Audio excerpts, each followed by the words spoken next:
Hello दोस्तों, आप सभी लोगों का स्वागत है ऑन एग्ज़ाम व्यू जो दे आपके सपनों को उड़ान। दोस्तों, इस वीडियो में हम जानने वाले हैं सुभाष चंद्र बोस, नेताजी सुभाष चंद्र बोस के बारे में 10 इंपॉर्टेंट तथ्य। तो गाइस, चलते हैं नेक्स्ट स्लाइड पर। Welcome on exam view.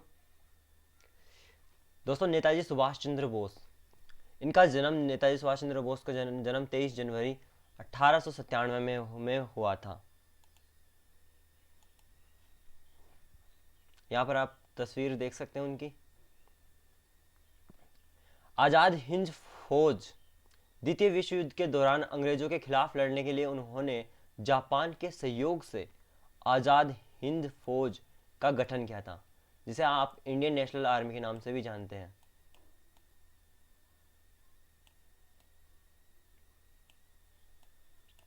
तो चलते हैं दोस्तों नेक्स्ट स्लाइड की ओर। तुम मुझे खून दो, मैं तुम्हें आज़ादी दूंगा। दोस्तों, ये उनका मोस्ट जो प्रसिद्ध हुआ वो उनका नारा था, तुम मुझे खून दो, मैं तुम्हें आज़ादी दूंगा, जो आगे चलकर भारत का राष्ट्रीय नारा भी बन चुका था।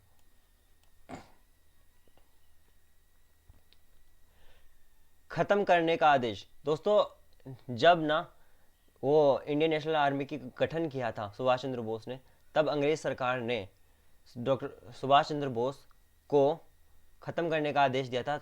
उस समय जब नेता जापान में और जर्मनी की मदद ले रहे थे, उस समय 1941 में ब्रिटिश सरकार ने सुभाष चंद्र बोस को ख़त्म करने का आदेश दे दिया था। चलते हैं दोस्तों नेक्स्ट स्लाइड पर। दिल्ली चलो। 5 जुलाई 1943 को सिंगापुर के टाउन हॉल के सामने सुप्रीम कमांडर के रूप में नेताजी सुभाष चंद्र बोस ने अपनी सेना को संबोधित करते हुए यह नारा दिया था कि दिल्ली चलो। 21 अक्टूबर 1943 को सुभाष चंद्र बोस, ये डबल बार लिख गया, इसको काट देते हैं, को सुभाष चंद्र बोस ने आज़ाद हिंद फौज के सर्वोच्च सेनापति की हैसियत से स्वतंत्र भारत का अस्थायी सरकार बनाई थी। दोस्तों, चलते हैं नेक्स्ट स्लाइड की ओर। आज़ाद हिंद फौज को 1944 में आज़ाद हिंद फौज के ने अंग्रेजों पर आक्रमण किया था। दोस्तों, ये मोस्ट इंपॉर्टेंट फैक्ट्स हैं जो आपके एग्जाम्स में देखने को मिल सकते हैं।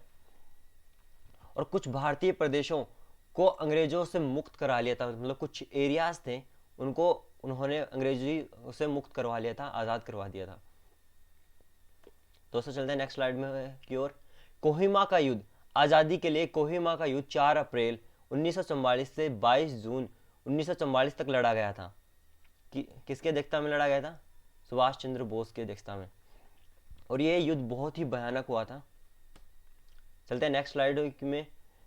बापू से मांगा था समर्थन। 6 जुलाई 1944 में उन्होंने रंगून रेडियो स्टेशन से महात्मा गांधी के एक प्रसारण जारी करके बापू से अपना आशीर्वाद मांगा था, ताकि वो भारत को, इंडिया को आज़ाद करवा सके।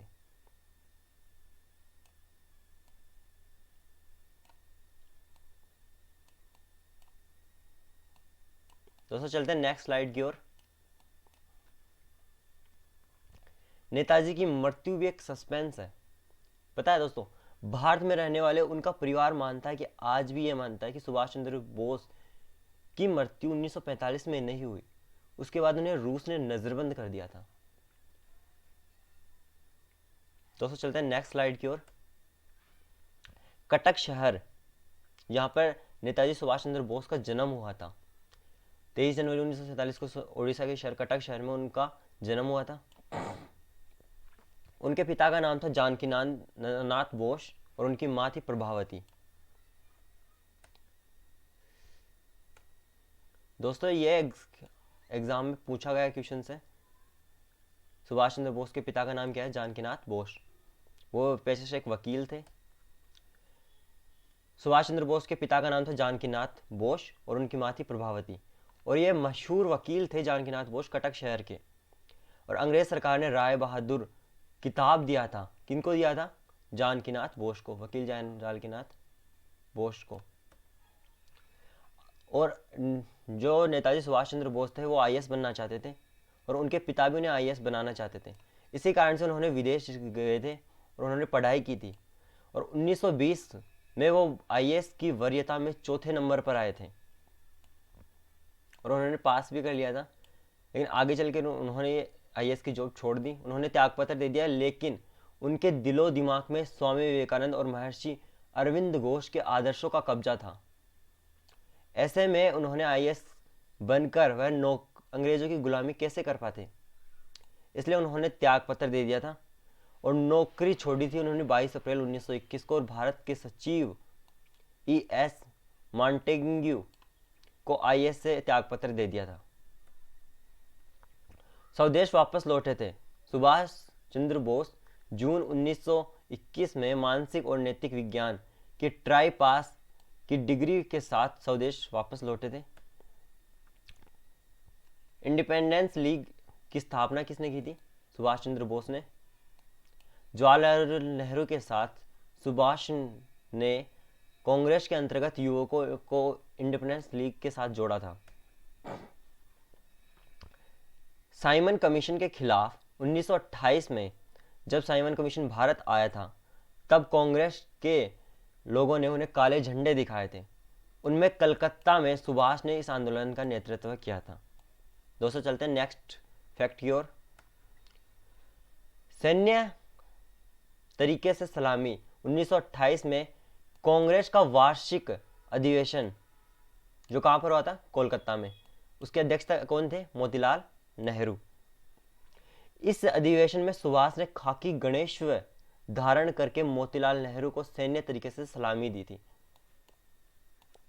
दोस्तों यदि आपको वीडियो अच्छी लगे तो इसको लाइक करें और शेयर करें, और हमारे चैनल एग्जाम व्यू को सब्सक्राइब करना बिल्कुल ना भूलें।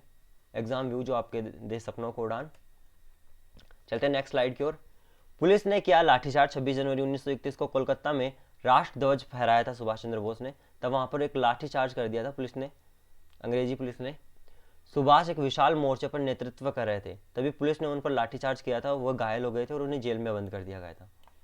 दोस्तों एक इंपॉर्टेंट फैक्ट और भी है,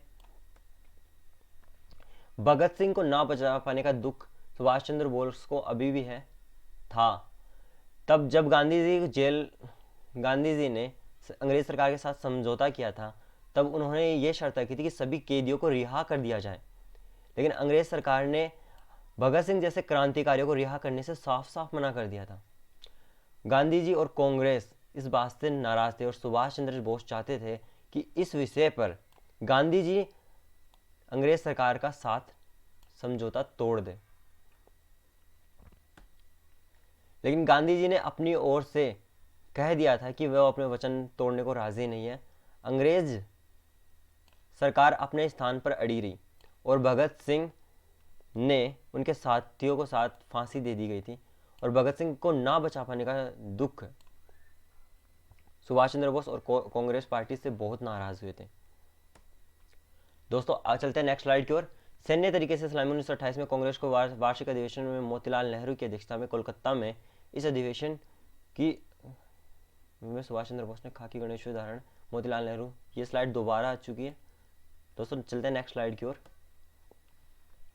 सुभाष चंद्र बोस को 11 बार जेल हुई थी, अपने जीवन काल में वो 11 बार जेल गए थे। दोस्तों ये इंपॉर्टेंट फैक्ट है।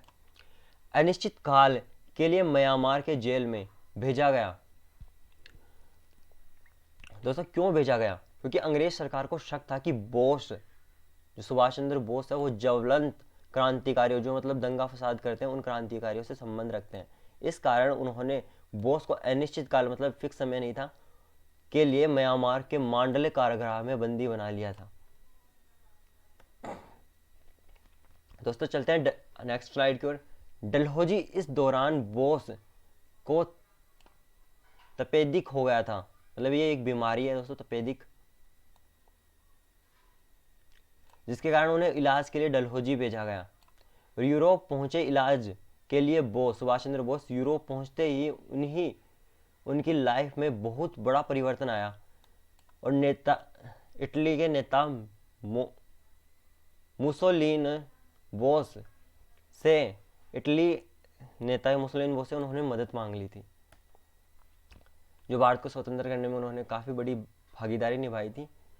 और 1934 में गिरफ्तार और सुभाष चंद्र बोस को उनके पिता की बीमारी की खबर मिली थी, जिसके लिए वह कोलकाता आए थे, लेकिन अंग्रेज सरकार ने उन्हें कोलकाता पहुंचते ही गिरफ्तार कर लिया और वापस यूरोप भेज दिया। दोस्तों चलते दोस्तों नेक्स्ट स्लाइड की ओर। प्रेम हुआ। दोस्तों सन 1934 में उनकी मुलाकात एमिली शेंकल से हुई, और मुलाकात हुई तो प्यार हुआ, और इसी दौरान उन्होंने प्रेम विवाह भी कर लिया था। प्रेम विवाह दोनों से सन 1942 में बॉर्ड गॉस्टिन में हिंदू पद्धति के अनुसार किया था, और अनीता बोस उनकी ये ना एमिली ने पुत्री को जन्म दिया था जिसका नाम रखा गया था अनीता बोस। सन 1945 में बोस की मृत्यु में ऐसा कहा गया कि अगस्त 1945 में ताइवान में तथाकथित विमान दुर्घटना में सुभाष चंद्र बोस की मृत्यु हो गई। कब हुई दोस्तों मृत्यु? 1945 में, ये कहा गया है। लेकिन उनकी मृत्यु पर एक बहुत बड़ी कंट्रोवर्सी हुई है, क्योंकि उनका शव आज तक नहीं मिला। क्योंकि मौत के विवाद पर नेताजी सुभाष चंद्र बोस, आज तक उनका शव नहीं मिला है, इसलिए इनकी मौत एक विवादित मामला है, और इसलिए उनके परिवार वाले कहते हैं कि उनकी मृत्यु वहाँ नहीं हुई, उन्हें रूस ने नज़रबंद कर दिया था। दोस्तों अब चलते हैं नेक्स्ट स्लाइड की ओर। दोस्तों आपको वीडियो अच्छी लगे तो इसे सब्सक्राइब करना बिल्कुल, चैनल को सब्सक्राइब करना बिल्कुल ना भूलें, और इस वीडियो को शेयर करना भी बिल्कुल ना भूलें, और वीडियो को लाइक करें। और वीडियो पूरा देखने के लिए आप सभी लोगों का thank you. Subscribe exam view जो दे आपके सपनों को उड़ान।